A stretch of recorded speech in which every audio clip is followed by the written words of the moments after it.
অঙ্কগুলো দিয়েছিলাম সবাই করে নিয়ে এসেছিস? ম্যাম আমার করা হয়নি। কেন? আজ বিকেলে বোনের দেওর বেড়াতে আসবে, কাল একটি বিউটি পার্লারে গিয়েছিলাম। আমাকে ফোন করোনি কেন? আমিও চুলগুলো করিয়ে নিতাম। ঠিক আছে বসো। আমার হয়নি কেন? আমাদের গ্রামে কালকে কারেন্ট ছিল না ম্যাম। ও ঠিক আছে বসো। ছেলেদের মধ্যে কার হয়নি? আমার ম্যাম কেন? কালকে আমার চাষটা দাদিমরাই করা হয়নি। কি হয়েছে? কত দাদি করে দিত না? এখানে আই। কি ব্যাপার আপনি? ঘড়িটা একবার দেখেন। কি হলো? এখন কান ধরে আসিস যে? যাবো না বেঞ্চে গিয়ে বস। আচ্ছা শাহিন তুই বল, দেশ কার লেখা? শাহরুখ খান স্যার। আরে না না, শাহরুখ খান তো অভিনয় করিস। লিখেছেন শরৎচন্দ্র চট্টোপাধ্যায়। আসলে স্যার কাল সিনেমা দেখতে গেছিলাম তো। কাল তাহলে পদ্মার সামনে সিটি মারছিলি তোরা না? হ্যাঁ স্যার, আপনি গেছিলেন? যাবো না, নতুন সিনেমা বেরিয়েছে, না দেখতে গেলে হয়? টনি ছাত্রদের বলে দিও নল ফাংশনে আর বেশি দিন নেই। স্যার একটা কথা আছে। বলো। এই প্রোগ্রামটা ছাত্রীদের দেন, ওরাই পরিচালনা করুন। সামলাতে পারে না, পরিচালনা করবে। এত দুর্বল ভেবেন না, এখন দেশ চালাচ্ছে। এবছরের পরিচালনার দায়িত্ব মেয়েদেরকেই দেন।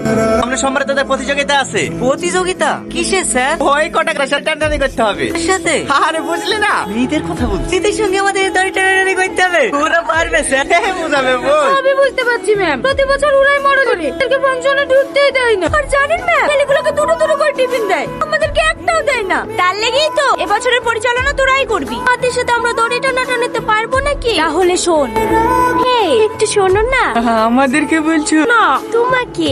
আব্বা কথা শুরি চেঞ্জ হয়ে গেছে যে। টিফিনটা একটু খুলে দাও না। এই লাভ। তুমি একটা খা। না না, আরে শালা খাস নি, ওটাই ধান্দা করছে, বুঝতে পারছি নি। পটানি ধান্দা করছে, একটু বন্ধ তো করতে পারিনি নাকি? কাকে বলো। আমার পায়ে খুব ব্যথা করছে, সাইকেলে করে একটু লি চলো না। তুমি কোথায় যাবা? দেখতে পাচ্ছ না পিছনে আমি আছি? তুই তো প্রতিদিনই যা, শুনতাছি নি রীতির পায়ে ব্যথা করছে, নাম নিছে না। বাহ রাকেশ বাহ, সামান্য একটা মেয়ে লিখে ছোটবেলা বন্ধুকে বলে গেলি। ও শাইন, তোমার বন্ধু তোমাকে নামিয়ে দিল?